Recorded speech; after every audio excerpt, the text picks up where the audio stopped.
Bienvenidos hermanos, una ocasión más a Apologética Malacitana. Os saluda vuestro hermano José Manuel Gutiérrez. En esta ocasión vamos a tratar el tema del rapto.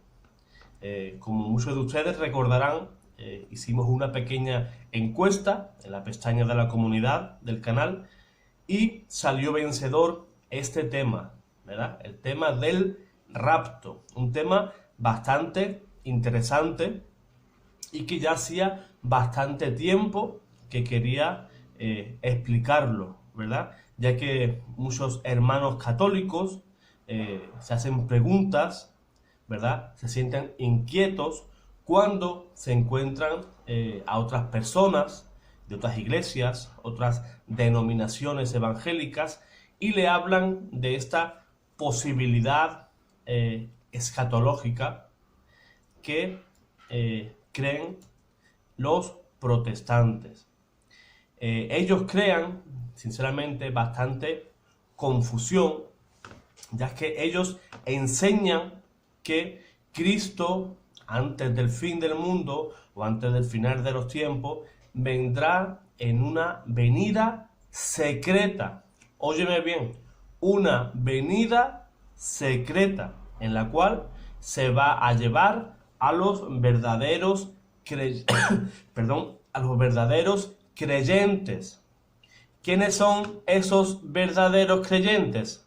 Según los protestantes, son ellos. Ellos se van a ir en el arrebatamiento, o sea, van a salir flotando en el aire y se van a encontrar con el Señor. O sea, que tú y yo, hermano católico, estamos descartados. No somos de esa élite, ¿verdad? Como ellos se creen.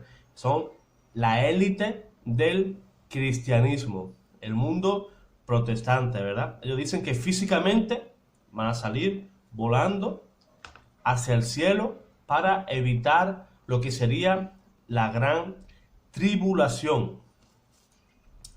Primero, hay que decir que ningún diccionario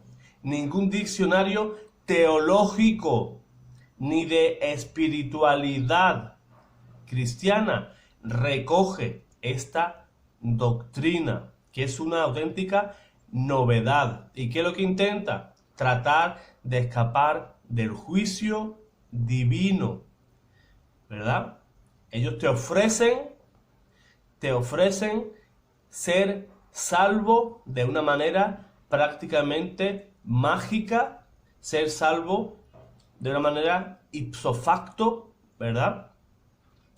Y escapar del juicio de Dios. Esta creencia del rapto, según el investigador Paul Zygmunt, autor de Rapture Trap, dice que nació en el siglo XVIII por el ministro puritano Increase Mather, que empezó a escribir sobre esta idea de cristianos arrebatados por los aires antes de que la ira de Dios acabe con la humanidad. Otros dicen que fue el evangelista John Nelson Darby en el siglo XIX, anglo-irlandés, que se separó de la iglesia anglicana y inauguró esta doctrina. Luego siguió esta enseñanza otro líder evangélico, Cyrus Scottfield, ministro del congregacionalismo. Esta idea también se adhería un sacerdote jesuita chileno, Manuel Lacunza, que publicó un libro allá por en el año 1812 titulado La venida del Mesías en gloria y majestad, en el cual él decía que los católicos que recibiéramos la comunión asiduamente, Cristo se lo llevaría por los aires para evitar ese castigo que acechaba al mundo. Lacunza, jesuita, fue excomulgado de la Iglesia Católica justo por enseñar esta doctrina. Muchos enemigos de la iglesia no cuentan este punto para poder atacar al católico y llevarlo al engaño. Esa enseñanza del rapto se ha ido haciendo dogma. Ellos dicen que no tienen dogma, pero este es un dogma, sobre todo en las iglesias pentecostales, ¿verdad? Nacido en los Estados Unidos. Ministros como Gigi Ávila, Darwin Ureña, Luis Palau, entre otros, han enseñado y han fomentado esta creencia, ¿verdad? Pero entre ellos mismos, entre los mismos pentecostales, hay discrepancia, ¿verdad? Unos dicen que el arrebatamiento de la iglesia será antes de la gran tribulación, o sea, los tribulacionalistas, ¿verdad? Perdón. Otros dicen que durante la tribulación y otros dicen que ocurrirá después de la tribulación. El predicador bautista Paul Washer dijo sobre ese tema: si uno viene con una doctrina que nunca fue enseñada durante la historia de la iglesia, esa doctrina está errada, ¿verdad? Esta declaración que hizo este predicador bautista le trajo bastantes problemas, ¿verdad? Pero que no está exenta de credibilidad. Ningún apóstol, ningún padre de la iglesia, ningún reformador protestante, ni Lutero, ni Calvino, ni Zwinglio predicó tal cosa, sino que esa es una enseñanza bastante novedosa y que apareció 1800 años después de la revelación pública en la iglesia, y que ya el mismo San Pablo nos advertía de ese tipo de novedades. Vamos a leer 2 de Timoteo, capítulo 4, versículos 3 y 4. Porque vendrá un tiempo en que los hombres no soportarán la sana doctrina, sino que arrastrados por sus propias pasiones se harán con un montón de maestros por el prurito de oír novedades. Apartarán sus oídos de la verdad y se volverán a las fábulas. Vamos a ir a la escritura y vamos a analizar algunos versículos usados por los hermanos protestantes, en los cuales ellos dicen que ahí se enseña el rapto. Vamos a tratar de arrojar un poquito de luz en este asunto. El versículo estrella para tratar de engañar al católico es Primera de Tesalonicenses capítulo 4 versículos 16 y 17. Dice así la palabra de Dios: el Señor mismo, a la orden dada por la voz de un arcángel y por la trompeta de Dios, bajará del cielo, y los que murieron en Cristo resucitarán en primer lugar. Después nosotros, los que vivamos, los que quedemos, seremos arrebatados en nubes junto con ellos al encuentro del Señor en los aires, y así estaremos siempre con el Señor. Este versículo es el versículo más manipulado por los no católicos para confundir al cristiano sencillo y con poca formación. Pero si nos fijamos con atención, estos versículos nos daremos cuenta que contradice frontalmente esta enseñanza. San Pablo dice en el versículo 16 que el Señor vendrá tras sonar la trompeta de Dios y a la voz de arcángel. ¿Acaso esa venida es en secreto, como ellos enseñan? ¿Verdad? Fíjense también lo que dicen en Apocalipsis. mirad, viene acompañado de nubes. Todo ojo lo verá, hasta los que le traspasaron, y por él harán duelo todas las razas de la tierra. Dice la Escritura que en la venida del Señor, en la parusia, todo ojo lo verá. O sea, si ellos dicen que antes de la parusia, o sea, de la segunda venida, el Señor ya viene por nosotros, entonces nos estamos encontrando ya no con la segunda venida, ya sería la tercera venida, ¿verdad? Cosa que contradice la Escritura y la enseñanza cristiana por 2000 años. En Apocalipsis vemos de nuevo las nubes. ¿Qué significa esas nubes en el lenguaje bíblico o en el lenguaje apocalíptico, que es el que está usando San Pablo? Significa la presencia de Dios en su pueblo. El apóstol está usando estas metáforas hebreas para que ellos entiendan lo que ellos recibían ya en sus epístolas, ¿verdad? Por ejemplo, en Éxodo 16:10 vamos a ver qué significan esas nubes cuando un hebreo escuchaba ese lenguaje apocalíptico. Éxodo 16:10. Aún estaba hablando a Aarón, a toda la comunidad, a los israelitas, cuando ellos miraron al desierto, y he aquí la gloria de Yahvé se apareció en forma de nube. El apóstol habla de la venida gloriosa de Cristo a los hermanos de la iglesia en Tesalónica y los confortaba en esos momentos que vivían en aquel tiempo, que se preocupaban por la suerte de los hermanos ya fallecidos. El apóstol les daba esperanza, les daba ánimo para que no desfallecieran. Y San Pablo les explicaba en 1 de Tesalonicenses cómo ocurriría,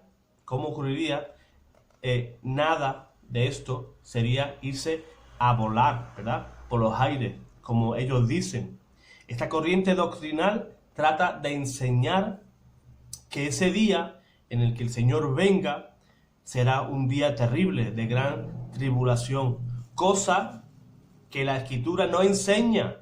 Y vamos a ver a continuación el pensamiento de los apóstoles, ¿verdad? Si se dan cuenta, los sectarios, los protestantes, dicen, ¿acaso no tienes miedo de que venga el Señor? ¿Y si el Señor viene mañana? ¿Y si el Señor viene pasado mañana? Yo como católico digo, me siento feliz porque el Señor venga. Y no que venga mañana, y no que venga pasado, sino que venga en este mismo momento. Ese pensamiento lo puede tener alguien que vive en pecado, ¿verdad? Una persona que teme al Señor. Pero si nuestro anhelo es pasar la eternidad completa junto al Señor, porque Él nos amó,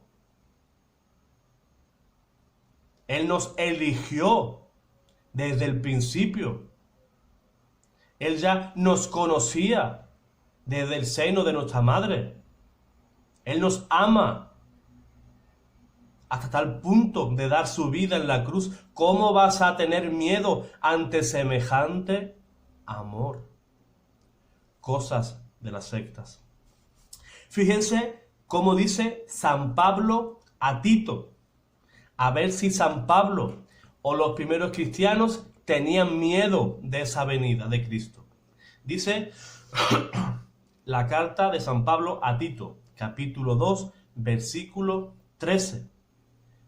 Atención, aguardando la feliz esperanza y manifestación de la gloria del gran Dios y Salvador nuestro Jesucristo. San Pablo escribe a Tito y lo anima a que aguarde la esperanza de todo cristiano, pero con felicidad, con gozo, que espere con felicidad esa venida de la gloria de nuestro Señor Jesucristo. Por eso en misa, ¿qué decimos?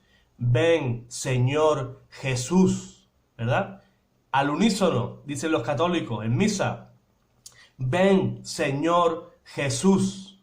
Animamos al Señor, anhelamos la venida del Señor. Nada que ver con esa doctrina, ¿verdad? De esos grupos de corte pentecostal. La Iglesia Católica, como poseedora del depósito de la fe, nos enseña que Cristo vendrá en la parusía al final de los tiempos. Nada que ver con esas tres venidas que enseñan estos grupos pentecostales, sino que vendrá una segunda vez y para siempre. Dice el catecismo en el numeral 1001, dice, ¿cuándo? Sin duda en el último día, al final del mundo. En efecto, la resurrección de los muertos está íntimamente asociada a la parusía de Cristo, ¿verdad? Como dice, al sonar la trompeta, cuando venga el Señor, los muertos resucitarán. La resurrección, mejor dicho, no es lo mismo que un médico, por ejemplo, reanime a una persona accidentada o enferma y ¿verdad? Lo resucite, que vuelva a la vida, que la resurrección. ¿Qué significa resurrección? Que lo que estaba en la tierra, lo que ya eran huesos, ¿verdad? Devorados por el gusano, ese cuerpo vuelva a la vida, pero que vuelva glorificado y ya sin ningún tipo de relación ni con el pecado ni con la muerte, sino que estaremos siempre gozándonos de estar con nuestro Señor Jesús y todos los santos que nos han precedido a través de los tiempos. Una gran campeona en el misticismo, una gran mística, como Santa Teresa, nos dijo lo siguiente respecto al arrebatamiento o rapto. Dice así, esta santa de la Iglesia: arrobamiento, éxtasis o rapto, que todo es uno, a mi parecer, ¿verdad? Esto se deriva del texto de 2 de Corintios, capítulo 12, versículos 2 y 4, ¿verdad? Cuando dice el apóstol, si esto pasa en el cuerpo o no, yo no lo sabré decir. Al menos ni juraría que está en el cuerpo, ni tampoco que está el cuerpo sin alma. La santa sigue describiendo uno de sus éxtasis. Fue tan arrebatado mi espíritu que casi me parecía que estaba del todo fuera del cuerpo. Al menos no se entiende que vive en él. Ella hablaba, ¿verdad?, del arrebatamiento, no que ella fuera elevada por los cielos y se encontrara con el Señor en el cielo, entre nubes, sino que su alma iba al encuentro, iba a la comunión con el Creador, se unía amorosamente al Señor. De ahí viene la palabra griega, éxtasis.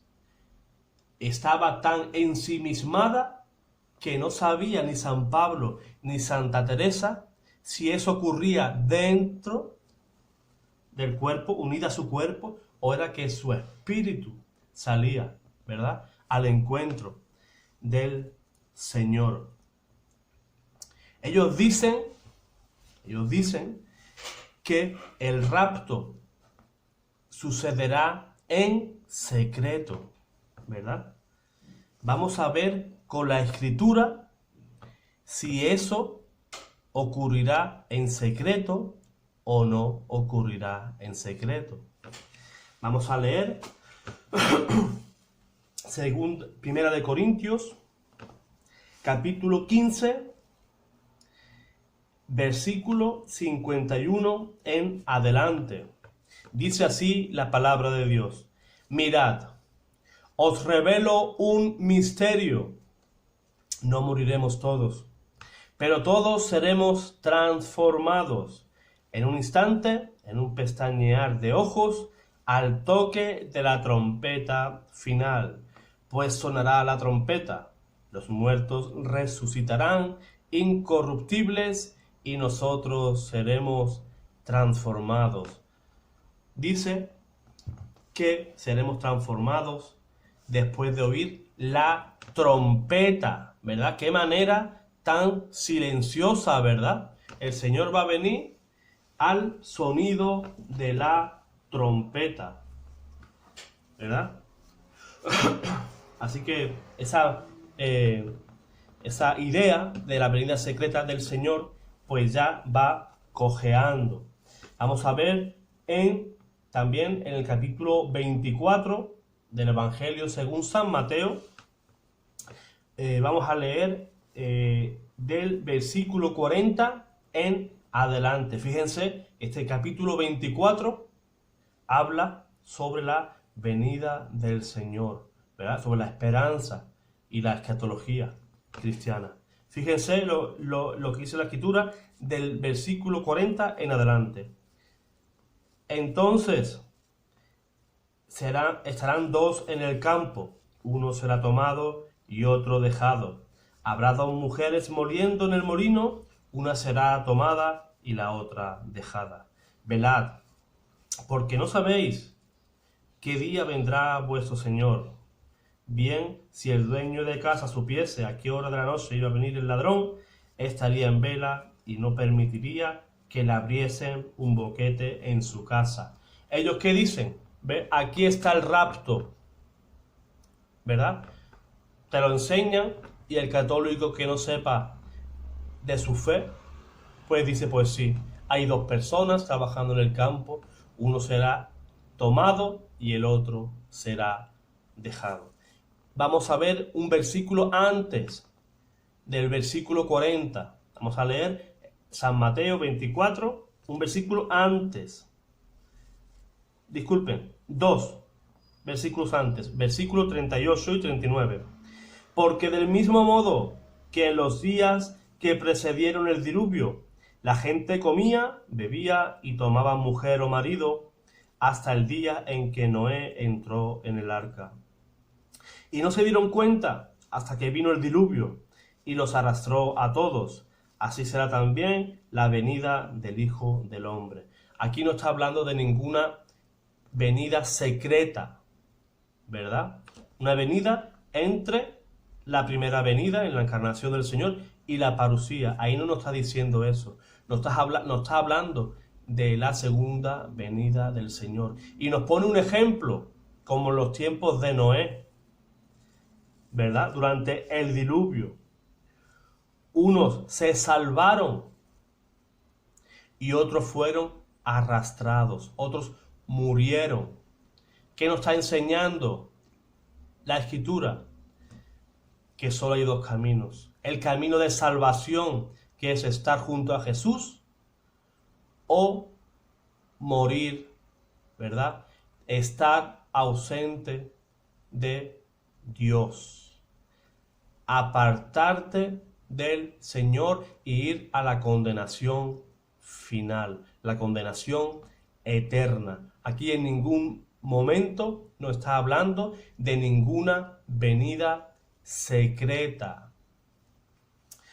Para confirmar más lo que estamos diciendo, que esta venida no va a ser en ningún caso secreta, vamos a leer en el mismo capítulo 24, vamos a leer del versículo 27 en adelante. Porque como el relámpago sale por oriente y brilla hasta occidente, así será la venida del Hijo del Hombre. La venida del Señor, el Señor mismo la compara como un relámpago, ¿verdad? El Señor está usando de nuevo ese lenguaje apocalíptico, ¿verdad? Para que esos primeros cristianos, esos primeros judíos, ¿verdad?, que escuchaban esa predicación, ellos sí entendían ese lenguaje apocalíptico. No es que, por ejemplo, como dicen los protestantes, ha habido una gran tempestad en no sé qué parte del mundo, allí ya viene el Señor. No, que no te asusten. Que no te asusten de esa manera. El Señor está diciendo que todo ojo lo verá, como el relámpago. Aunque tú estés en tu casa, aunque tú estés escondido en el último rincón, ese relámpago se hará visible a tus ojos. Nadie va a escapar a esa manifestación del Señor Jesús. Dice el versículo 29, inmediatamente después de la tribulación de aquellos días, el sol se oscurecerá, la luna no dará su resplandor, y las estrellas caerán del cielo, y las fuerzas de los cielos serán sacudidas. Qué manera tan secreta, ¿verdad? El cosmos entero colapsa, ¿verdad?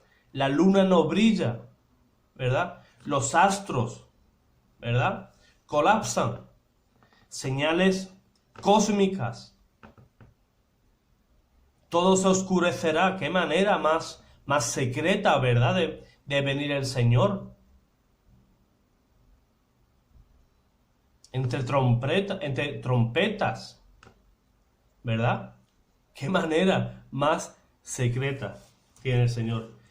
El Señor, con ese lenguaje, lo que nos dice que nadie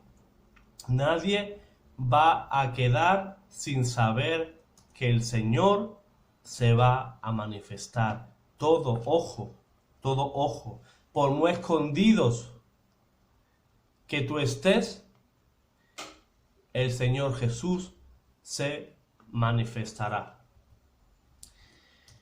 También podemos concluir que esta enseñanza ni siquiera es bíblica, ni surgió, ¿verdad?, de los primeros fundadores del protestantismo, sino que esta novedad, esta invención, dio lugar luego a llenar los bolsillos de muchos directores de cine, ¿verdad?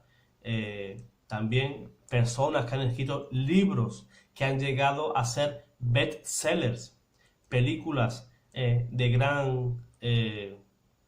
gran taquilla, ¿verdad?, que han ganado bastante dinero, inquietando al pueblo de Dios y engañando y torciendo las escrituras.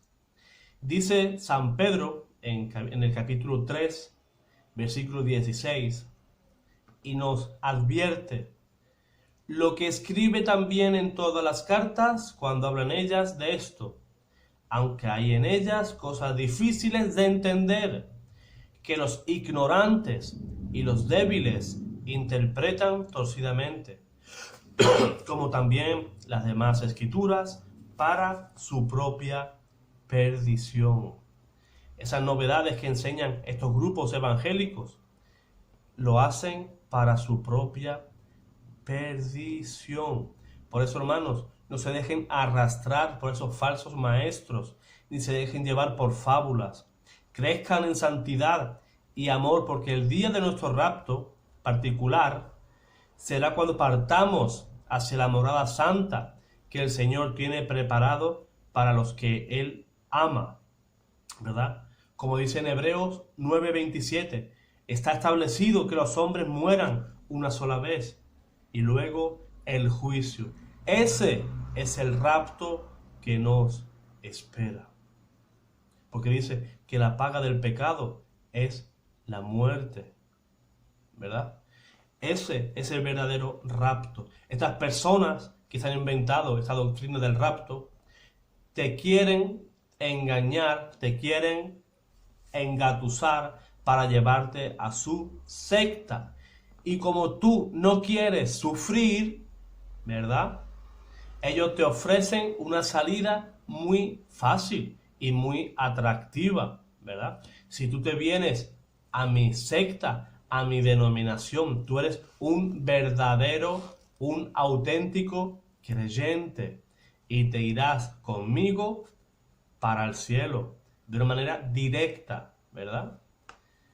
Ellos que no creen en la asunción de la Virgen, ¿verdad? Ellos no creen que la Madre de Dios fue asunta a los cielos, la mujer más santa que ha existido, la Panaya, ¿verdad? La toda santa.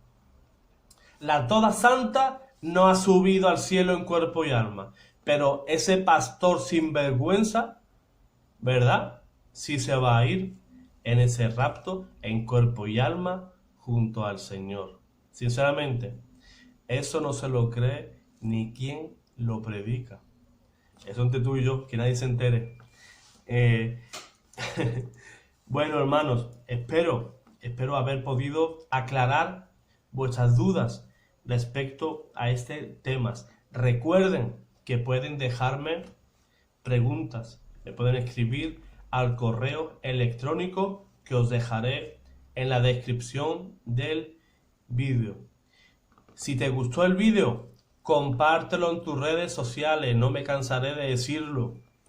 Compártelo a tus amigos, en tus grupos parroquiales.